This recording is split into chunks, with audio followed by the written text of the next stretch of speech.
Baik, selamat malam teman-teman semua. Perkenalkan, nama lengkap saya Yohanes Balsugi Mukoti. Saya dari kelas 12 IPA. Dan pada kesempatan kali ini saya akan membawakan sebuah renungan mengenai keterlibatan diri dalam 5 tugas pokok gereja. Oke, jadi seperti yang kita ketahui, saudara-saudariku yang terkasih dalam Yesus Kristus, dasar keterlibatan diri dalam gereja, pokok gereja adalah iman.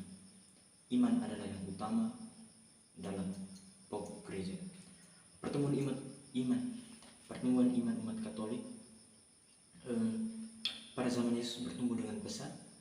Namun begitu banyak sekali cobaan yang dihadapi oleh para pengikut Yesus. Hal ini karena apa?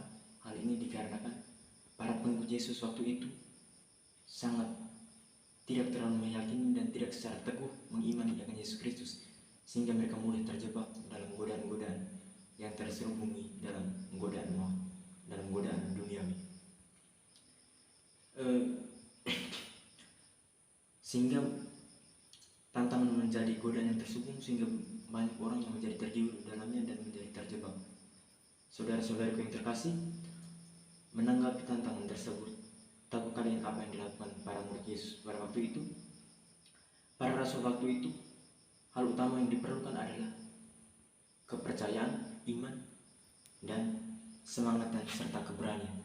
Itu adalah pokok utama untuk mengikuti Yesus. Karena dengan begitu kita mampu menghadapi segala tantangan dan cobaan yang kita hadapi.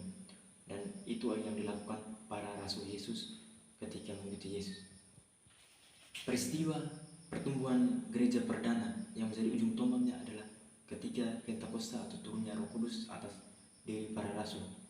Hal inilah yang kemudian mengubah segala tatanan iman Katolik pada waktu itu, yang mana mereka yang awalnya berkumpul bersama, berdoa, dan yang dalam keadaan ketakutan, bersembunyi, akhirnya mereka menjadi penuh semangat untuk semakin berkobar-kobar. Mereka memiliki semangat yang berkobar-kobar untuk mewartakan Yesus, bersaksi, melayani, juga untuk melayani dan mewartakan kerajaan Allah waktu itu. Sehingga pertumbuhan gereja umat perdana waktu itu menjadi teladan bagi generasi Katolik hingga saat ini, dan itu kita tidak boleh melupakannya, sehingga kita harus meneladaninya. Semua peristiwa Pentakosta dari awal hingga akhir semuanya termaktub dalam kisah para rasul. Seluruh gambaran situasi gereja perdana termaktub dalam kisah para rasul. Hidup gereja perdana mesti menjadi teladan bagi generasi Katolik saat ini, karena saat ini banyak sekali godaan yang dihadapi pada zaman modern ini. Saudara-saudariku yang terkasih dalam Yesus Kristus, sebagai manusia biasa, tentunya kita seringkali terjebak dalam godaan-godaan duniawi ini.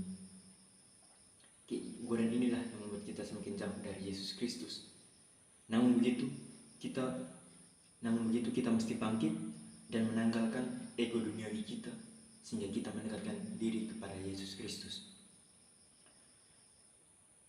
Dengan begitu kita terlibat dalam tugas pokok gereja, yakni menguduskan, mewartakan, dan melayani, sehingga kita bisa berjalan bersama menuju suatu cita-cita, suatu tujuan hidup kita bersama yang dipimpin